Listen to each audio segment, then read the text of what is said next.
Hello दोस्तों, कैसे हैं आप लोग। करेंट अफेयर्स टुडे का आज 37 एपिसोड आप लोगों के बीच लेके आया हूं, जिसमें आज का जो टॉपिक है वह है आर्थिक घटनाक्रम से मुद्रास्फीति लक्ष्यीकरण। ठीक है, तो मुद्रास्फीति क्या है और इसमें मतलब मुद्रास्फीति के लक्ष्यीकरण के बारे में, इसके बारे में हम जानेंगे और लोच मुद्रास्फीति लक्ष्य के ढांचा के बारे में जानेंगे और भारत में किस तरह से यह काम करता है और एमपीएफए का क्या महत्व है इसमें हम देखेंगे और एमपीएफए की क्या है ना।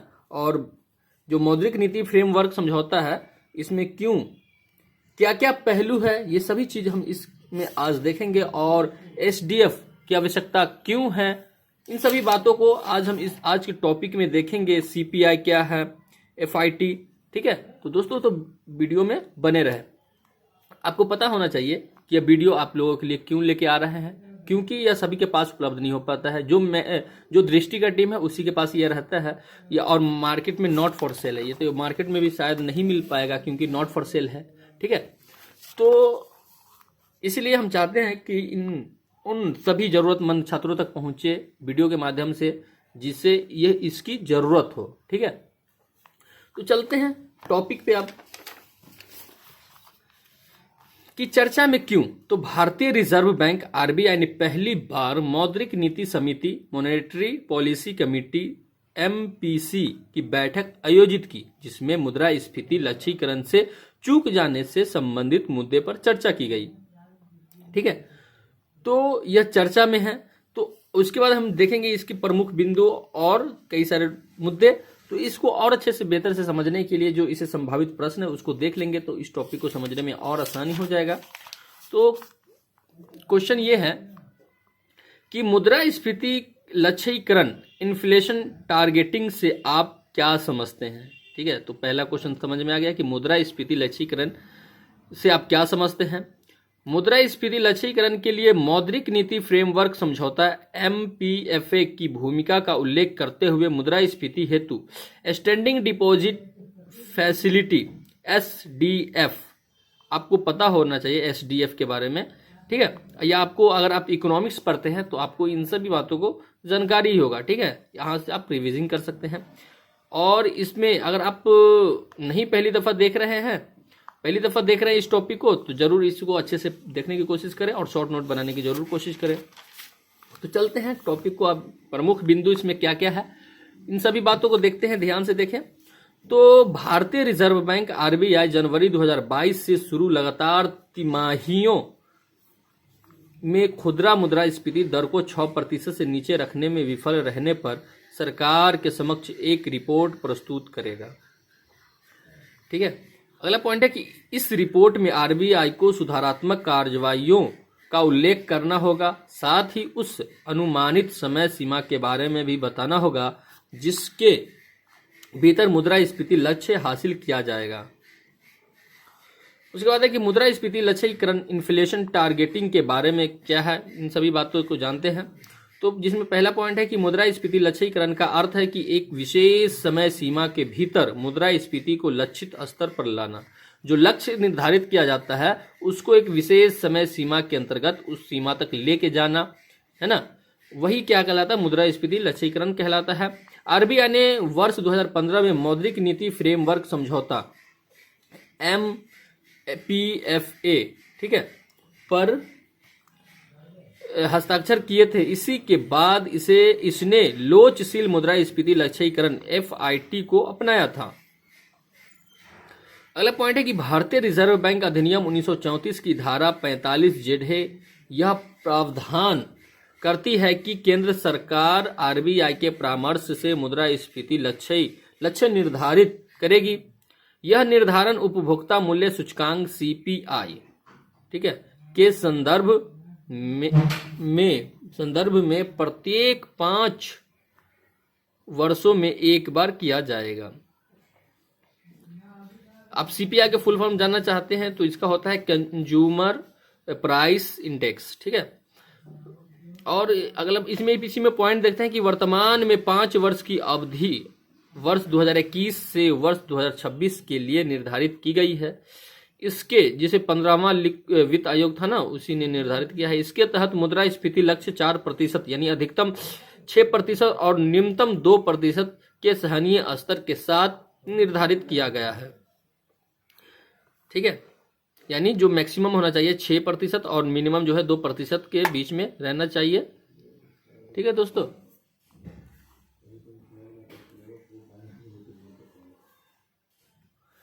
जिसमें अगला पॉइंट देखते हैं कि कठोर मुद्रास्फीति लक्ष्यीकरण क्या है, स्ट्रिक्ट इन्फ्लेशन टारगेटिंग। तो तब अपनाया जाता है, यानी कठोर मुद्रास्फीति लक्ष्यीकरण तब अपनाया जाता है जब केंद्रीय बैंक केवल मुद्रास्फीति को किसी दिए गए मुद्रास्फीति लक्ष्य के जितना संभव हो सके रखने के बारे में चिंतित होता है और कुछ नहीं। लोचशील मुद्रास्फीति लक्ष्यीकरण कब रखा जाता है, FIT, तो यह तब अपनाया जाता है जब केंद्रीय बैंक कुछ हद तक अन्य चीजों के बारे में चिंतित होता है। ठीक है, उदाहरण के लिए ब्याज दरों की स्थिरता, विनिमय दर, उत्पादन एवं रोजगार। तब जाके क्या होता है, लोचशील मुद्रास्फीति लक्ष्यीकरण को अपनाया जाता है। अगर हम मुद्रास्फीति टॉपिक को अच्छे से नहीं पढ़ रहे हैं तो इसे जरूर ध्यान से देखें, और मुद्रास्फीति को पढ़ेंगे तो पढ़े होंगे तो आपको ज़्यादा ही समझ में आ रहा होगा। ठीक है, हम वैसे एक टॉपिक मतलब हर एक टॉपिक को जितने क्या कहते हैं इकोनॉमिक्स में जितने भी टॉपिक है सबका एक एक वीडियो बनाने वाले हैं, लेकर के आएंगे आप लोगों के साथ। तो इसका कुछ समय है अभी। ठीक है, जब तक आप ये मैगजीन में देखें। तो भारत का लोचशील मुद्रास्फीति लक्ष्य ढांचा क्या था, तो केंद्रीय बैंक और भारत सरकार ने वर्ष 2015 में एक नीतिगत ढांचे पर सहमति व्यक्त की जिसमें विकास के उद्देश्य को ध्यान में रखते हुए मूल्य स्थिरता सुनिश्चित करने का प्राथमिक उद्देश्य निर्धारित किया गया था। लोचशील मुद्रास्फीति लक्ष्य FIT को वर्ष 2016 में अपनाया गया था। इसने लोचशील मुद्रास्फीति लक्ष्य के मामले में भारत को अन्य देशों के बराबर रखा है। अगला पॉइंट है कि भारतीय रिजर्व बैंक अधिनियम 1934 को FIT ढांचे हेतु वैधानिक आधार प्रदान करने के लिए संशोधित किया गया था, जिसमें संशोधित अधिनियम में प्रत्येक 5 वर्ष में एक बार RBI के परामर्श से सरकार द्वारा मुद्रास्फीति लक्ष्य निर्धारित करने का प्रावधान है। FIT फ्रेमवर्क भारत ने 4% यानी 4% प्लस और -2 का मतलब है कि मैक्सिमम 6 और मिनिमम 2, ठीक है, प्रतिशत के अधिदेश को लक्षित करते हुए एक लचीली मुद्रास्फीति को अपनाया और एक प्रमुख संकेतक के रूप में हेडलाइन उपभोक्ता मूल्य मुद्रास्फीति को चुना गया। उसका उद्देश्य क्या था, तो मुद्रास्फीति लक्ष्यीकरण मौद्रिक नीति तय करने में अधिक स्थिरता, पूर्वानुमेयता एवं पारदर्शिता लाने के लिए जाना जाता है। यह इस तर्क के कारण है कि बढ़ती कीमतें अनिश्चितताएं पैदा करती हैं और बचत और निवेश पर प्रतिकूल प्रभाव डालती है। क्या आप अवगत हैं क्या है, तो मौद्रिक नीति समिति क्या है, MPC।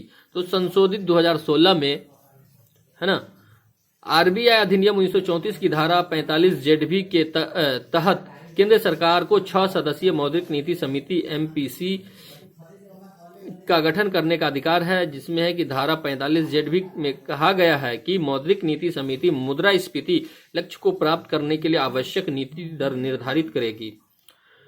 मौद्रिक नीति समिति का निर्णय बैंकों के लिए बाध्यकारी होगा। अगला पॉइंट है गठन अधिनियम की धारा 45 ZB के अनुसार MPC में 6 सदस्य होंगे, जिसमें पहला गवर्नर भारतीय रिजर्व बैंक के पदेन अध्यक्ष के रूप में होंगे, ठीक है, और दूसरा उपराज्यपाल जो होंगे मौद्रिक नीति के प्रभारी के रूप में होंगे, और केंद्रीय बोर्ड द्वारा नामित किया जाने वाला बैंक का एक अधिकारी होगा, और केंद्र सरकार द्वारा नियुक्त 3 सदस्य होंगे। इस तरह से जो इतने सदस्यों की संख्या कितनी हो गए, 6। तो गवर्नर कौन होंगे, भारतीय रिजर्व बैंक के पदेन अध्यक्ष के रूप में होंगे, और उपराज्यपाल जो होंगे मौद्रिक नीति के प्रभारी के रूप में रहेंगे, ठीक है। जिसमें अगला पॉइंट है कि नियुक्तियों की यह श्रेणी अर्थशास्त्र या बैंकिंग या वित्त या मौद्रिक नीति के क्षेत्र में ज्ञान और अनुभव रखने वाले सक्षम व्यक्तियों से संबंधित होनी चाहिए। जिसमें अगला पॉइंट है कि मौद्रिक नीति के प्रमुख उपकरण कौन कौन से हैं, तो आप रेपो दर, अस्थाई जमा सुविधा SDF दर, सीमांत अस्थाई सुविधा MSF दर, है ना, तरलता समायोजन सुविधा LAF, reverse repo rate, bank दर, नकद आरक्षित अनुपात CRR, वैधानिक तरलता अनुपात SLR, open market operation OMO, है ना, LAF, corridor, main liquidity management tool, fine tuning operations, ये सभी ना आपको पढ़ना पड़ेगा किसमें, बैंक, मनी एंड बैंकिंग में। ठीक है दोस्तों, और तो आप ये जितने रेपो दर सब देख रहे हैं ना, सभी को आपको पढ़ना पड़ेगा। जैसे अभी भारत में बैंक रेट जो है वह 6.50 है और रेपो दर जो है वह 6.25 है। इसी तरह जो जितने SDF है ना, SDF और क्या कहते हैं CRR, OMO, ये ओपन एंड मार्केट ऑपरेशन जो है, यह तरलता को, यानी देखिए कैसे होता है, OMO क्या होता है कि ये केंद्र सरकार के द्वारा यदि तरलता को बढ़ाना हो तो वस्तु को क्या करता है, क्रय करता है। ठीक है, और तरलता को घटाना हो तो वस्तु को विक्रय करता है। तो इन सभी बातों को आपको इकोनॉमिक्स में पढ़ना पड़ेगा, तो इसको ध्यान से जरूर पढ़ें। ठीक है। MSF जो है, MSF ये क्या होता है, मार्जिनल स्टैंडिंग फैसिलिटीज होते हैं ये।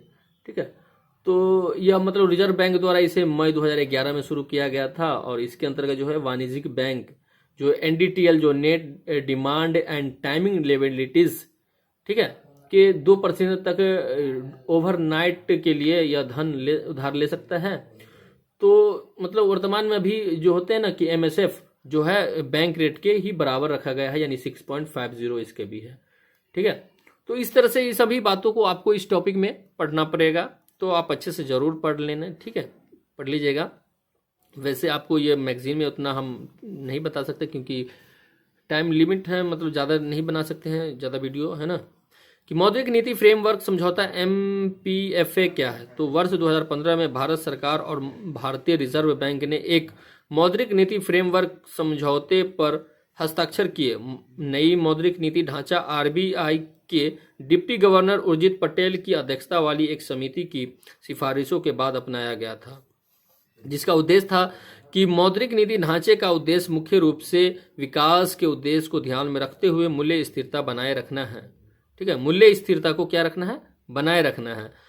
ठीक है, तो आपको ये चीज क्या है कि मौद्रिक नीति फ्रेमवर्क का समझौता क्या का उद्देश्य क्या है, तो आपको क्या कहेंगे कि मूल्य स्थिरता को बनाए रखने के लिए है। ठीक है, तो इस तरह से आपको ऑब्जेक्टिव क्वेश्चन बन सकता है। तो आपके ये शॉर्ट नोट में अगर आप बनाते होंगे तो आपको वहां से प्रीलिम्स और मेंस दोनों कंप्लीट हो जाएगा। तो इसीलिए ये आप तक नहीं पहुंच पाता है, तो हम अपनी आवाज दे करके जो लिखा हुआ है ना उसको अपनी आवाज से अब तक पहुंचाने की कोशिश करें, तो आप जरूर अच्छे से इसका फायदा उठाएं। ठीक है, अगला पॉइंट देखते हैं कि इस समझौते के अनुसार RBI नीतिगत ब्याज दरें निर्धारित करेगा और जनवरी 2016 तक मुद्रास्फीति को 6% से नीचे लाने और वर्ष 2016-17 के बाद के सभी वर्षों के लिए ±2% की सीमा के साथ 4% के भीतर लाने का लक्ष्य करेगा। यानी मैक्सिमम जो है 6% और मिनिमम जो है 2% के बीच लक्ष्य रखेगा।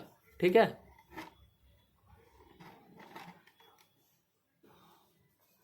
अगला पॉइंट देखते हैं कि यदि केंद्रीय बैंक मुद्रास्फीति के लक्ष्य से चूक जाता है तो वह सरकार को कारणों एवं उपचारात्मक कार्यों का हवाला देते हुए एक रिपोर्ट भेजेगा, जिसमें अगला पॉइंट है कि केंद्रीय बैंक को एक अनुमानित समय अवधि भी देनी होगी जिसके भीतर वह लक्ष्य स्तर पर लौटने की उम्मीद करता है।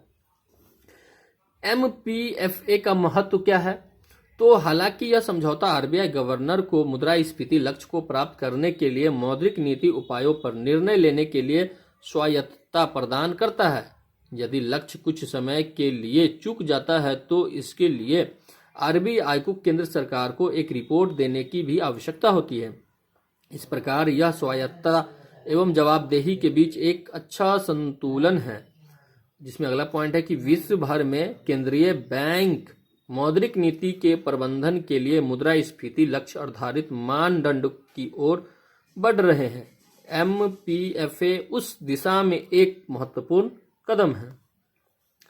अगला पॉइंट है कि MPFA भारत को लीग ऑफ नेशंस, ठीक है, में शामिल करेगा, जो एक नियम आधारित मौद्रिक नीति तंत्र का पालन करता है।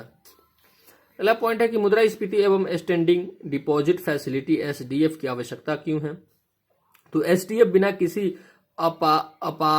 अपार्श्विक या सरकारी प्रतिभूतियों के बदले में अनुसूचित वाणिज्यिक बैंकों एससीबी की तरलता जमा को अवशोषित करने के लिए एक तरलता प्रबंधन का साधन है। इसमें अगला पॉइंट है कि एक तरलता प्रबंधन साधन के रूप में एसडीएफ की सिफारिश जनवरी 2014 में मौद्रिक नीति ढांचे को संशोधित एवं सुदृढ़ करने के लिए विशेषज्ञ समिति अध्यक्ष उर्जित आर पटेल द्वारा की गई थी। ठीक है। अगला पॉइंट है कि वर्ष 2018 में आरबीआई अधिनियम 1934 की धारा 17 में संशोधन किया गया ताकि आरबीआई को इस उपकरण को पेश करने के लिए सशक्त बनाया जा सके, जिसे वर्ष 2022 में शुरू किया गया है। अगला पॉइंट है कि तरलता प्रबंधन लिक्विडिटी मैनेजमेंट अर्थात मौद्रिक नीति की संचालन प्रक्रिया आरबीआई के मुद्रास्फीति लक्ष्यीकरण व्यवस्था 4% यानी ±2% के तहत कार्य करने वाले केंद्रीय बैंकों के लिए मुख्य साधन है। अगला पॉइंट है कि मुद्रास्फीति लक्ष्यों को प्राप्त करने के लिए विभिन्न नीतिगत हितों को निर्धारित करने के लिए आरबीआई अधिनियम 1934 की धारा 45 जेडबी के तहत 6 सदस्यीय मौद्रिक नीति समिति के साथ वर्ष 2016 में मुद्रास्फीति लक्ष्यीकरण व्यवस्था इन्फ्लेशन टारगेटिंग रिजिम, ठीक है, शुरू किया गया था। उसके बाद अगला पॉइंट है कि इसमें तरलता प्रबंधन ढांचे लिक्विडिटी मैनेजमेंट फ्रेमवर्क के तहत अल्पकालिक या क्षणिक तरलता के साथ साथ टिकाऊ तरलता का प्रबंधन करने के लिए विभिन्न उपकरणों का उपयोग शामिल है। उदाहरण के लिए लक्षित दीर्घकालिक रेपो संचालन TLTROs, OMO और SDF आदि। ठीक है।